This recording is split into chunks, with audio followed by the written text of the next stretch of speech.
할렐루야. 김봉래 목사님을 기억해 주었어. 오늘은 시카고에서 김재선 목사님이 카나다에서 이거 호랑이에 비해서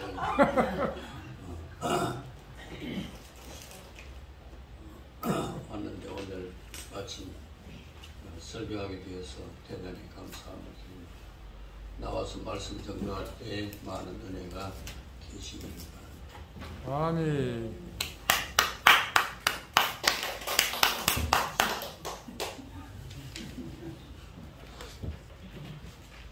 제가 올해로 만으로 이제 50이 됐습니다. 제가 20대 이제 미국에 가가지고 여기저기를 다 다녔지만 평생 한 번도 안 가본 곳이 시카고입니다. 갑자기 어제부터 자꾸 저는 시카고에서 공항조차도 가본 적이 없는 곳이에요.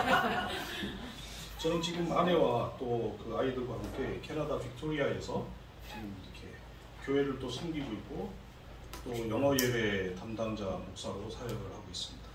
오늘 여러분들과 함께 마태복음 25장 14절에서 30절 말씀을 가지고 잠깐 생각해 보겠습니다. 잠깐 기도하고 말씀 보겠습니다. 하나님 감사합니다.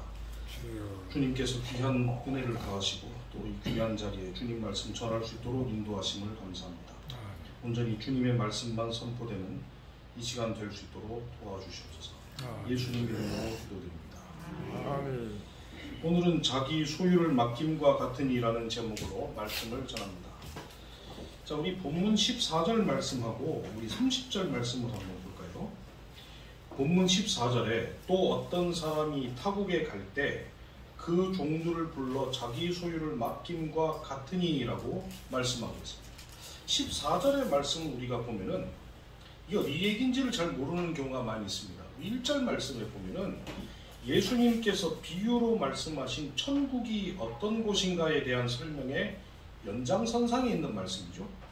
천국은 또 어떤 사람이 타국에 갈 때 그 종들을 불러 자기 소유를 맡김과 같으니 라고 이렇게 우리가 보면 되겠죠. 영어 성경에는 분명히 이렇게 말씀을 하고 있습니다. 30절 말씀을 보면요, 이 무익한 종을 바깥 어두운 데로 내쫓으라. 거기서 슬피 울며 이를 갈리라 하니라. 이렇게 말씀하고 있습니다. 굉장히 유명한 말씀이죠. 이거 우리 아무도 모르는 분들은 없을 겁니다. 이 말씀에 대해서 조목조목 설명할 필요도 없을 정도로 우리가 잘 알고 있는 말씀인데, 우리가 방금 보았던 30절의 말씀을 보면은 한 달란트 받은 종의 결말은 바로 어두운 데서 쫓겨나고 거기서 슬피 울며 이를 갈게 된다. 예수님께서 비유로 말씀하신 어두운 데는 어떤 곳이겠습니까, 여러분? 거기서 슬피 울며 이를 갈게 된다. 이곳은 어디를 말씀하고 있을까요? 지옥. 천국 잔치에 참여하지 못하고 어두운 데로 내쫓기는 곳은 지옥입니다. 그래서 이 말씀은 지금 천국과 지옥에 가는 사람이 어떤 사람들인가를 이제 말씀하고 있는데요. 우리가 이 부분을 더 깊이 생각해 보면 어떤 사람은 5달란트를 받았습니다. 어떤 사람은 2달란트를 받았습니다. 이들은 천국에 가서 주인의 즐거움에 참여하는 사람이 되었습니다. 그리고 1달란트 받은 사람은 어두운 데로 내쫓겨서 슬피 울며 이를 갈게 되는 사람이 있을 수 있다는 거죠. 본문의 구성을 보면은 두 종류의 사람이 있습니다. 한 종류의 종은 5달란트 받은 종과 2달란트 받은 종처럼 주인의 즐거움에 참여할 수 있도록 초청받은 사람이었지만, 1달란트 받은 종은 그렇지 않고 어두운 데에 내쫓기는 사람이 되었다.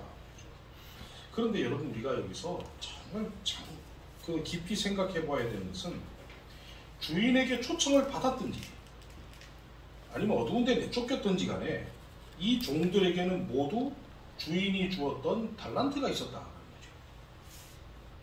하나님께서 남자와 여자를 창조하시고 모두에게 달란트를 주셨습니다. 어떤 사람은 달란트를 5개, 어떤 사람은 2달란트, 어떤 사람은 1달란트 받았습니다.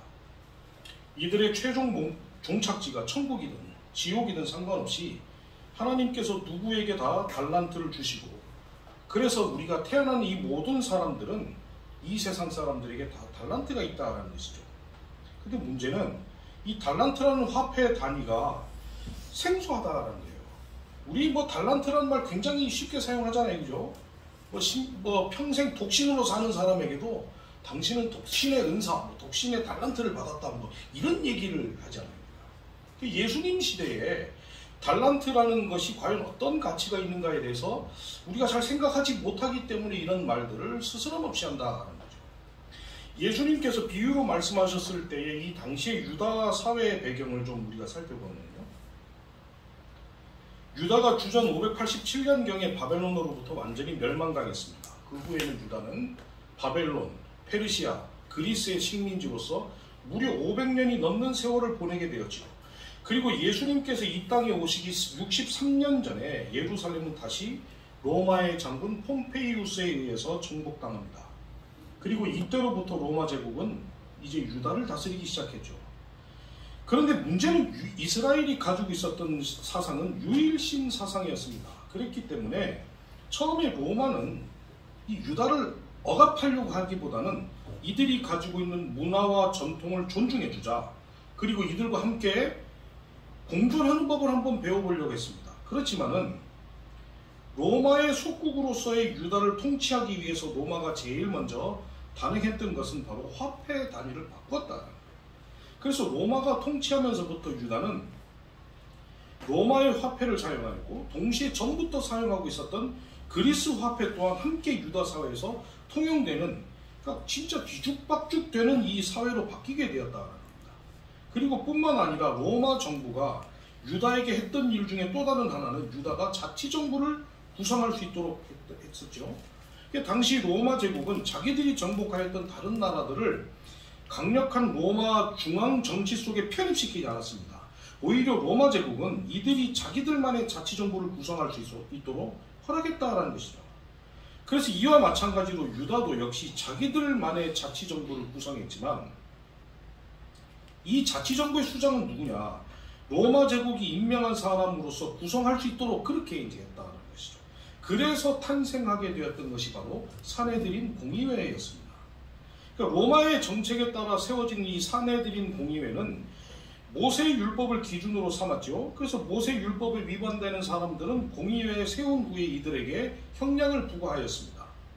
그렇지만 공의회에서 사형을 결정하였더라도 사형이 집행될 수 없었던 것은 당시 로마 정부에서 지방 정부를 관할할 수 있도록 맡겨진 총독이 이것을 결정하고 집행하지 않으면 안 되도록 했기 때문이죠. 그래서 예수님께서는 사내들인 공의회에서 사형 선고를 받았지만은 당시 유다 자치정부의 총독으로 로마 제국에서 파견되었던 본디오 빌라도 앞에서 다시 서서 재판을 받고 사형 확정과 집행이 이루어지게 되었습니다.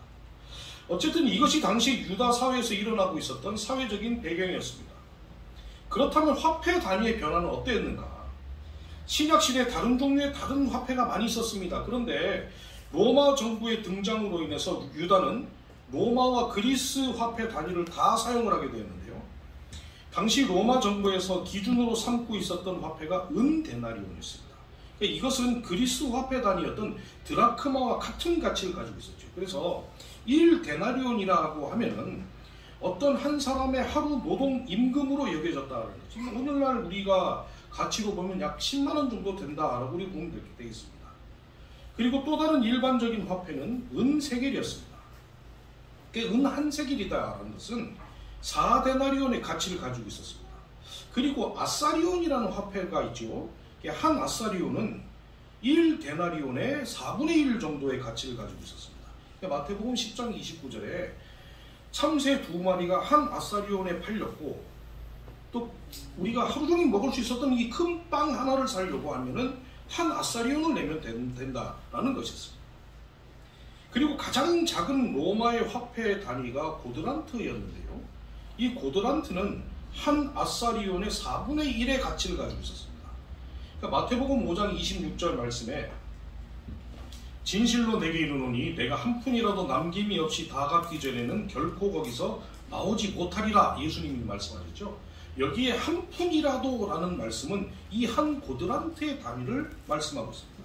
그러니까 예물을 제단에 두고 먼저 가서 형제와 화목하고 그 후에 와서 예물을 드리라고 말씀하신 이 부분에 한 푼이라 하는 것,